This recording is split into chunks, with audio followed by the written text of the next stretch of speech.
Ahoy there! Welcome to the Captain's Corner. My name is Osmo, but you can call me the Captain if you like. I will be taking some time each weekend to give you a post-game recap for the Seattle Sounders Football Club, and all around the MLS as it pertains to the Sounders. I am not a journalist, nor am I a soccer pundit. I'm not a scout nor a coach, and the last time I played with any sort of intent was way back in high school. So really, what I'm trying to say is I am a supporter. I really enjoy the Sounders, and I really enjoy MLS. And there will be trash talking, there will be some banter, and there will be a lot of gloating, hopefully, this season. So, just keeping you guys apprised. Nut up for fun, bitches. It's gonna happen. I should also mention that there will be probably some swearing going on. So, if there's any kids in the room, earmuffs, please. It is soccer, after all. Now, we're hours away from first kick. It's Saturday right now, so please let's take a look at the team that we will be looking at all season long. Starting with the goalkeepers. Starting goalkeeper, Stefan Fry, Swiss international via La Jolla High School of California. Let's just get this out of the way right now. Fry was robbed. He should have been goalkeeper of the year last year for 2015. His saves percentage versus shots, needless to say, he was the top, and he'll continue to be the top this year if he keeps any sort of form from last. So as long as he's wearing the Rave Green, or in his case, whatever keeper kit that the keepers wear at the time, he will be in the top 3 goalkeepers of the league.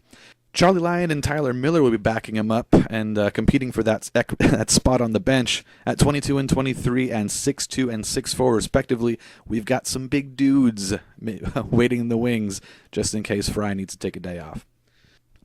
Defenders. 3 returning starters from last year in Tyrone Mears at right back, Chad Marshall, and Captain Brad Evans in the center. New to this year as the starters is Jovan Jones. He'll be playing out left back.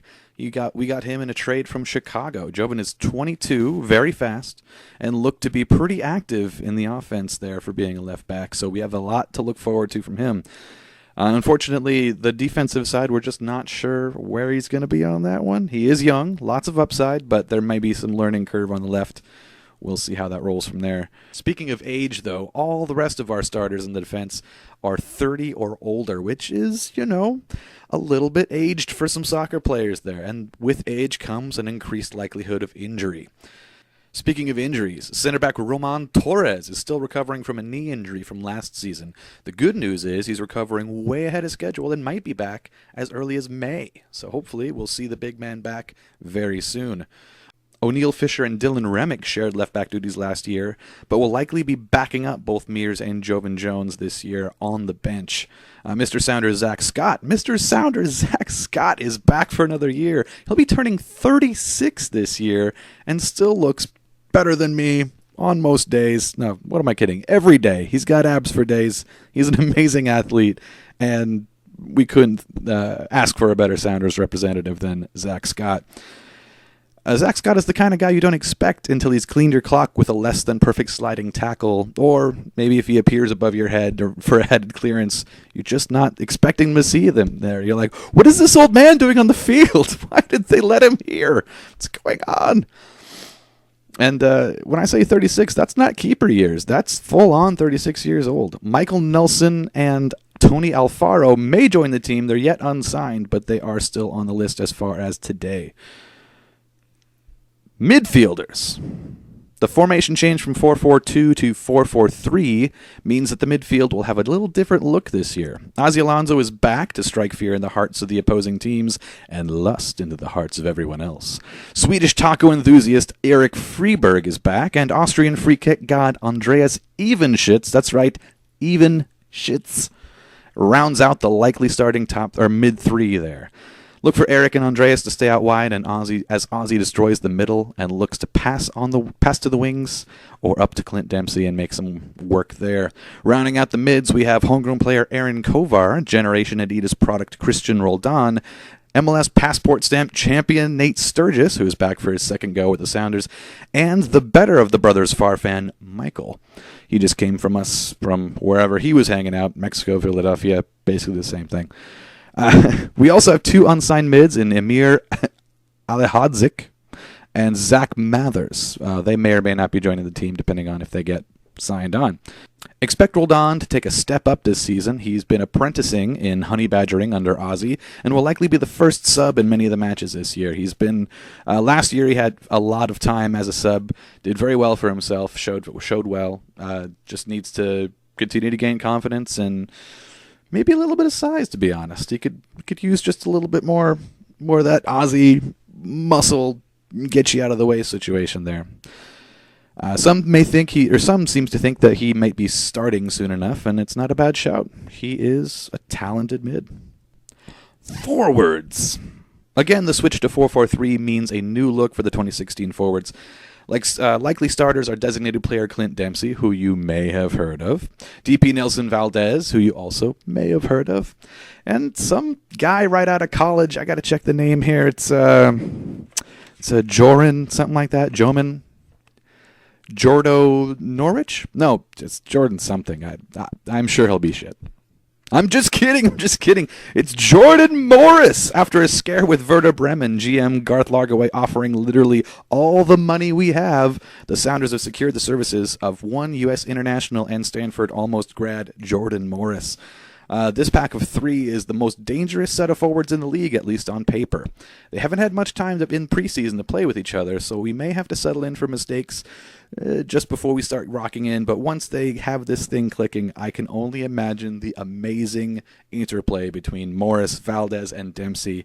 Just killing league. Just imagine us playing Colorado with that top three in good health. That sounds nice. I will approve. As far as the bench go, backing up the starters, we have a surprisingly young cadre of soon-to-be stars. Vic Mansoret, Darwin Jones, and Andy Craven are all back with the addition of the Vinci Heat star Olex Anderson. Go St. Vincent. Each of them is 24 years or fewer. That's right. They're very young, and that is something that the Sounders have been looking to do for the last few years as we continue to sign people like Chad Marshall and everybody over 30 that sounded good, basically. Vic Mansoret is actually the youngest in that group at 19 years old. So look for that group to shine as people off the bench there. We tried to have Vic Mansoret work out last year, just didn't click. Same with Darwin Jones, just nothing there. And Andy Craven didn't quite even get a chance. He really wanted to make some donuts for this one. Donuts being the thing he gets after every goal. But in all three cases, just unlucky year for them last year. Let's hope that this year they find their footing, find a good rotational situation for at least two of the three. And let's see if we can get them some goals. And Open Cup, for that matter. Coach! Well, for better or worse, it's still Ziggy. Like him or not, he's still one of the winningest coaches in MLS and has won silverware in every league he's competed in. Just not the MLS Cup with the Sounders. That is his white whale. He's on his last year of his contract, so it feels pretty do or die as far as his leadership goes. One bright spot for him and Garth is that with the departure of Oba, who we'll talk about in a moment, we have an open designated player spot to use, and we'll likely be doing so during the summer transfer window. So start learning how to spell Ibrahimovic. Just saying. Might be worth knowing. The bad news.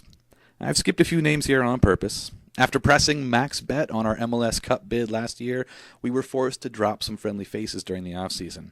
Now let's get the biggest name out of the way first. Yes, we're talking about Oba. Obafemi Martins.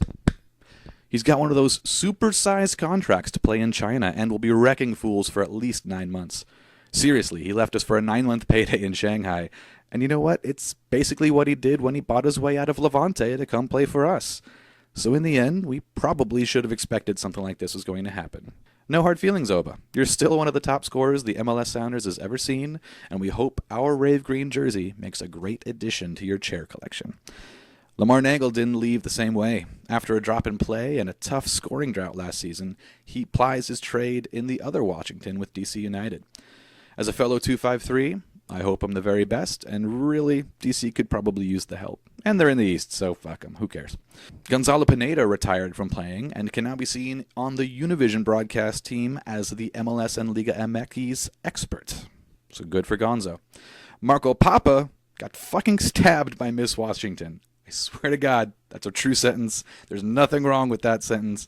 Just after getting moved to the Colorado Rapids, Marco got stabbed by Miss Washington, crown and everything, or, tiara and everything.